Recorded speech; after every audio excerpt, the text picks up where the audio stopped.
Perkenalkan, nama saya Muhammad Arkan dengan NIM 0701523030. Di sini saya akan menjelaskan pasal 1 sampai dengan pasal 49.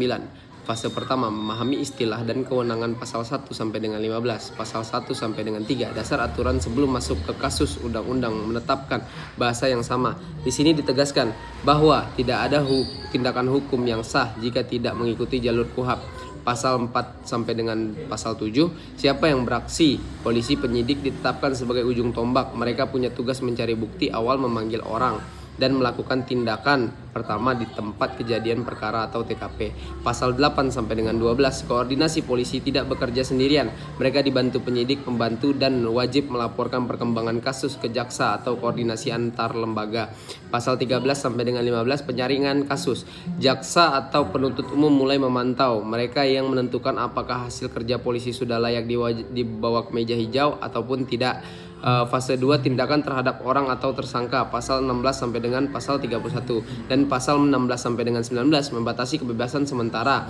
Inilah aturan penangkapan. Seseorang hanya boleh ditangkap jika ada bukti kuat. Polisi diberi waktu maksimal 24 jam untuk memutuskan apakah orang ini benar-benar terlibat atau harus dipulangkan.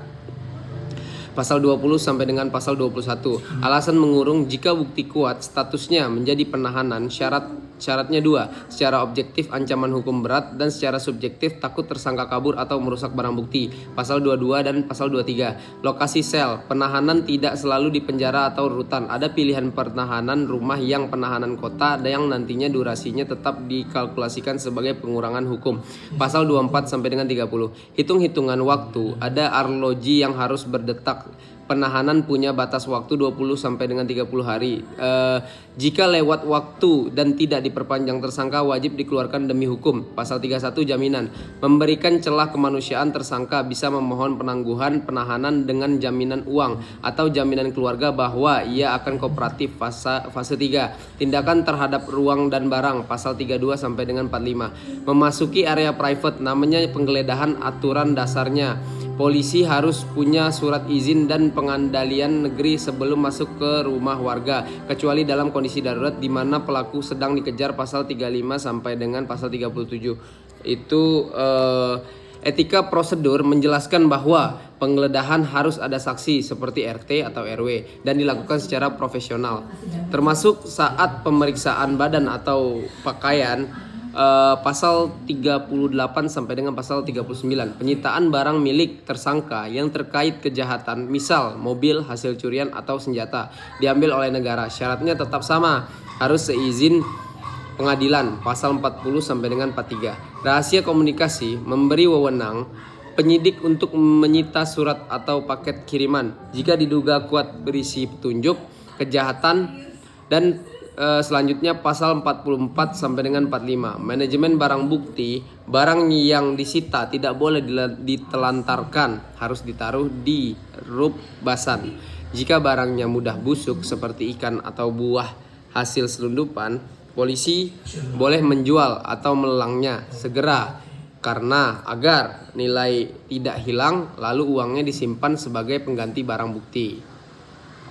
Intisari pasal 1 sampai dengan pasal 45. Jika pasal 1 sampai 15 bicara tentang siapa, maka boleh menyentuh fisik, rumah, dan harta benda warga negaranya dengan kepentingan hukum tanpa menjadi sewenang-wenangannya. Dalam pasal 46, mekanisme pembebasan barang sitaan, penyidik atau penuntut umum berkewajiban menyerahkan kembali benda sitaan kepada yang berhak apabila perkara tersebut sudah tidak memerlukan barang bukti tersebut.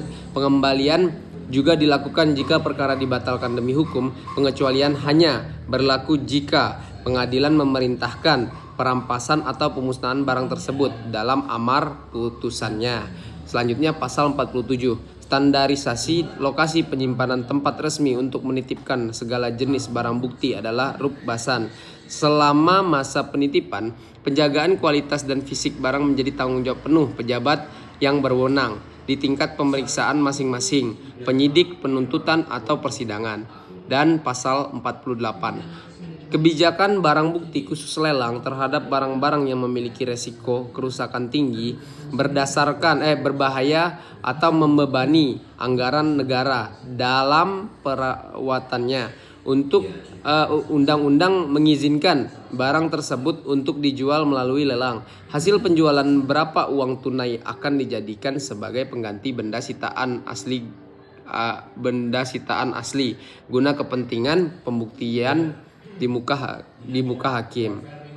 Dan pasal yang terakhir, penyelesaian barang terlarang apabila benda yang disita merupakan komoditas yang dilarang